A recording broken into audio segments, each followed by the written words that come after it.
mun nañ ko xaar pour mu bokk ci liste pour élection législative Qui? Khadija Mahécor Diouf. Je l'ai dit et je crois que je me répète. C'est des histoires de partis, de coalition. Donc c'est des décisions qui ne nous appartiennent pas.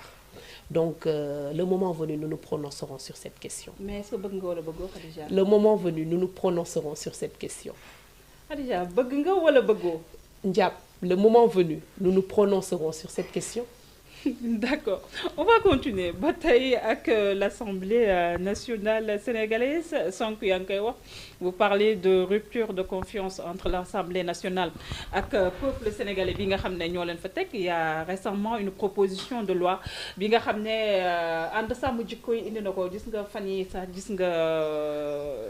xew-xew yi nga xam ne dox na ci le député Djibril War ak ki nga xam ne le professeur Cheikh Oumar Diam ba finalement il a été placé sous mandat de dépôt kii di Djibril War moo ko porté plainte rek par rapport ak li nga xam ne daf ko tuddee diffamation ban jàngat nga ciy def. di ko regretter parce que je pense que la place du professeur n'est pas en prison.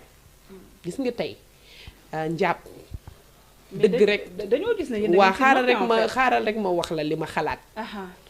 dañoo am dëkk dañu nekk ci dëkk buy doxee benn tànk.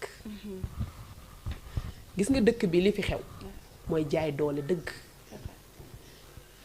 li ñu war a wax bari na de. tey je vais juste faire un parallélisme il y a des choses plus graves qui sont en train de se passer et la justice se tait. Dans un pays normal. Quand des choses aussi graves se passent, et tu sais de quoi je parle, le procureur doit aujourd'hui s'autosaisir. Mais quand il s'agit loo xam ne maanaam faire taire des gens yu nga xam ne dañuy éveiller la conscience des citoyens dañuy xool nan la ñuy def pour yóbbu leen en prison pour malmener leen pour noppiloo leen. C'est ça en fait qui est triste. Mais xam nga lu ma bëgg ñu xam ko. Il était candidat. Nous avons aujourd'hui un peuple bu nga xam ne dafa mature. dañu am peuple bu nga xam ne du benn nit kese mooy porter la voie du changement. Ce changement dañ ko enclencher. C'est une révolution qui est en marche. Le professeur di ci jouer un rôle éminemment important. dañ ko jaay doole te fi mu nekk du place am njàpp. may ñaan bu fekkee ni ñu ngi may dégg nañ ko bàyyi mu ñibbi ci njabootam ci weeru koor la ñu nekk le professeur dafa nekk koo xam ne dafa nekk une référence pour la jeunesse sénégalaise un homme courageux un homme digne nit ku am ngor ak nit ku gëm ay conviction am taxaw ci mais Sénégal li ñu bëgg mooy nit ki nga xam ne tu as des réflexions médiocres wala da ngay sàmbal mbayaanal le gouvernement ou le président soo nekkee nitu dëgg dañuy xool toujours les voies et moyens pour te malmener dañu war a nekkaat ci dëkku droit dañu war a nekk ci dëkk boo xam ne justice dafay def liggéeyam comme il faut ñu bàyyi jaay doole bi ñuy jaay doole ndax nag li ñuy wax ku jaay doole bés dana ñëw di nga nekk ci position boo xam ne di nga bëgg justice wàllu la donc on appelle encore une fois nos gouvernants et surtout la justice sénégalaise ñu tëddee njaaxaanaay parce que doole kenn du ko xeexee. Rassemblement des élus locaux qui vient mun naa ko wax en quelque sorte concurrencer l'AMS mu nekk décision boo xam ne yéen ñi nga xam ne da ngeen a bëri histoire les maires de Yewwi Askan Wi à sa tête le président Ousmane Sonko. jël ngeen ko def ko mu suscité waat aussi des opinions yoo xam ne nit ñi daf leen dañ see am point de vue yu bokkul le forum du justiciable jàpp ne carrément da ngeen di nekk rek di salfaañe li nga xam ne mooy démocratie ndaxte rek li nga xam ne mooy wàllum collectivité locale ak liggéeyu mairie warut a nekk mbir boo xam ne rek dañ ko war a def pour l'intérêt d'un groupe de personnes wala sax parti politique mais dafa war a nekk l'intérêt général communes yi nga xam ne moom ngeen di gérer Khadija finalement yéen vous êtes en mode va-t-en-guerre wala populisme bi ngeen di dund moo bëri ba finalement toutes les structures yi nga xam ne état bu Sénégal teg na ko parce que c'est pas benn groupe boo xam ne comme ni ko Ousmane Sonko waxee pour le président de la République Macky Sall mais l'association des maires du Sénégal dafay nekk aussi pour les collectivités aussi. D'accord, léegi dama lay poser benn question. man maay poser de. benn question bu simple. waaw ma koy poser téléspectateur. waaw allez-y. lan lañ wax association. libre. bu ñu nee association de force. on est d'accord.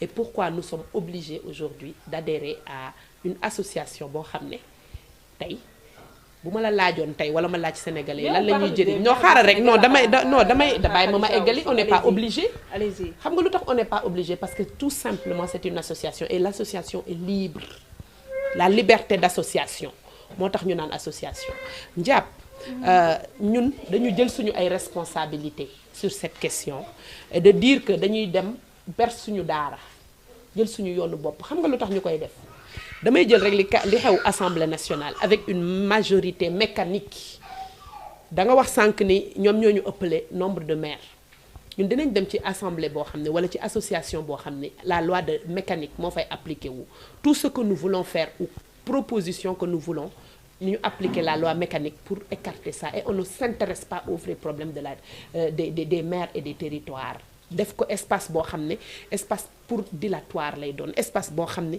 xëccoo ak xiiroo ngaayoo ñun dañ ci nekkul et on assume nos responsabilités non bàyyi ma eggali njàpp da ngay laaj qu'est-ce que nous voulons faire de différent nous voulons porter les vraies questions des maires du Sénégal et avoir un cadre de réflexion sérieux ce qui n'est pas le cas de l'AMS et j'assume ce que je dis njàpp il y a des questions dama lay jëlal juste un problème très sérieux est-ce que tu te rends compte que dans les territoires que nous avons quelque chose de magique qu'on appelle les fonds de dotation maanaam fonds bi nga xam ne nguur gi dafa jël benn pàcc ci li nga xam ne moom moo ko moom ci pouvoir mu délocaliser décentraliser ko jox ko collectivités yi sans pouvoir délocaliser les moyens décentraliser les moyens mu nekk cette histoire de fonds de dotation tu penses que l'AMS en tant qu'association qui se respecte ne devait pas prendre à bras le corps cette question et exiger que une partie et porter le plaidoyer pour que une partie du budget au moins dans les pays qui se respectent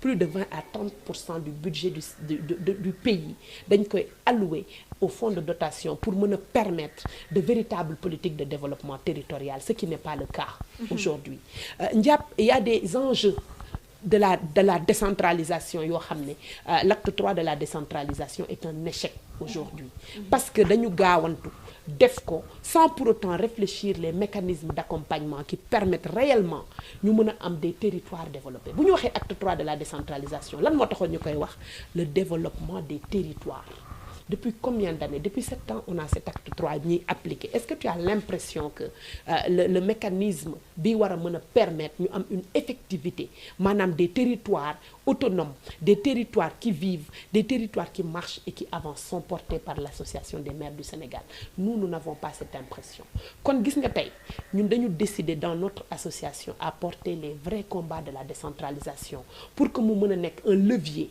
boo xam ne Sénégal daf ci asseoir le développement territorial sans l'appui du pouvoir central aussi Khadija aussi on n'a jamais eu l'appui du pouvoir central et nous ne comptons pas sur l'association des maires du Sénégal pour qu'ils nous accompagnent c'est une obligation nous ne sommes pas en marge du pouvoir parce que en tant que maire nous faisons partie de l'attelage donc si lañ bokk tous les programmes et projets qui sont faits ne sont pas faits indépendamment de la couleur ou de l'opposition nga nekk ou pas loolu moom c'est un fait mais li am ba am mooy la question sur l'association des maires du Sénégal nous avons pris nos responsabilités parce que nous pensons que c'est un lieu boo xam ne c'est un lieu pour le pouvoir muy mën a asseoir encore sa domination wala nekk fa di def la loi mécanique suñu bëggee proposer quelque chose ñu voter contre ko parce que y a la loi du nombre nous ne sommes pas sur ces questions nous avons dépassé cette étape notre objectif aujourd'hui c'est de